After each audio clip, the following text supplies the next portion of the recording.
Rain hammered the roof of the boxcar. 6-year-old Benny Alden looked out the window. "It's been raining forever," he said with a sigh. Usually he liked playing in the boxcar with his brother and sisters. The 4 of them had found the boxcar in the woods and lived there for a while after their parents died. Then their grandfather, James Alden, found them and brought them to live with him in his big white house in Greenfield. Grandfather had the boxcar towed to his backyard as a special surprise for his grandchildren. When they weren't traveling and having adventures, the Alden children used the boxcar as a playhouse. "It's only been raining for 2 days. It just seems like forever," 12-year-old Jessie said, smiling at her younger brother. "Why don't you work on this puzzle with Henry and me? Or paint with me," 10-year-old Violet offered. "It's a perfect day for using watercolors." Henry Alden stood up and looked out the window. At 14, he was the oldest of the 4 Alden children. "Here comes Grandfather. He looks like he has news." Grandfather came into the boxcar shaking his dripping umbrella. "This weather is only good for ducks," he remarked, "but it's nice and dry in here. How would you like to go to Pennsylvania for a few days?" Grandfather asked the children. "Is it about a new mystery?" asked Violet. The Alden children loved solving mysteries. "How did you guess?" Grandfather replied. Benny didn't need to hear any more. "Let's go!" Jessie laughed. "Benny's always in a hurry to go solve a new mystery." "What's the mystery about?" Henry asked. "I'll tell you everything once we're on the road," said Grandfather. "I'd like to be in Pennsylvania before dinner."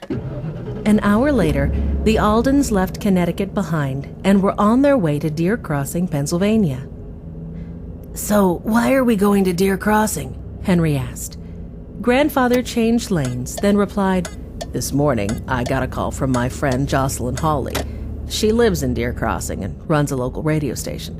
Jocelyn didn't want to go into detail over the phone, but apparently the station is in some kind of trouble. I've told her before what great detectives my grandchildren are, and she asked if you would come and help." "Wow," said Benny. "Do you think we'll get to see inside the station?"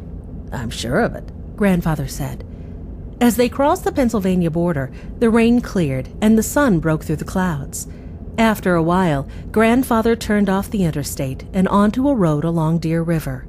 A tall metal tower with a blinking red light and the letters WCXZ loomed over the village of Deer Crossing. "That tower must be part of the radio station," said Henry. He checked the directions Grandfather had given him. "Jocelyn Hawley's house should be at the end of this street." "It's been a while since I was last here," Grandfather said. A large red brick house with a wide, welcoming front porch stood on a hill before them. As the Aldens' minivan climbed the gravel driveway, 2 figures came out of the house. A woman about Grandfather's age smiled warmly and waved as they stepped out of the car. "I'm so glad you came," said Jocelyn Hawley. She wore slacks and a blue sweater that brought out the blue in her eyes. Dangly silver earrings set off her short gray hair. "I'm overdue for a visit," Grandfather said. "Let me introduce my grandchildren. Henry, Jessie, Violet, and Benny. Children, meet Jocelyn Hawley." "You guys the detectives?" said the girl standing beside Jocelyn. She was about Henry's age, tall and slim, with long red hair. "And very good ones from what I hear," Jocelyn said. "This is my granddaughter, Gwen." "Hi," Gwen said. She smiled, but not as warmly as Jocelyn. Jocelyn moved toward the front door. "Let's go inside so you can get settled.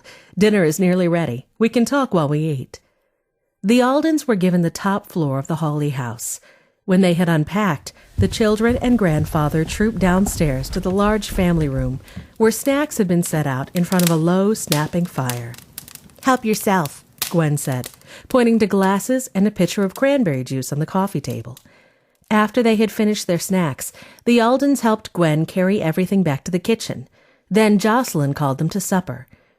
When everyone's plate was loaded with spaghetti, green salad, and warm bread, Jocelyn began her story.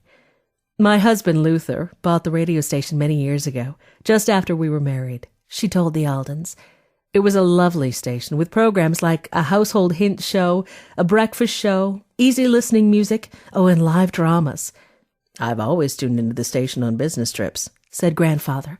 "Luther was a great DJ.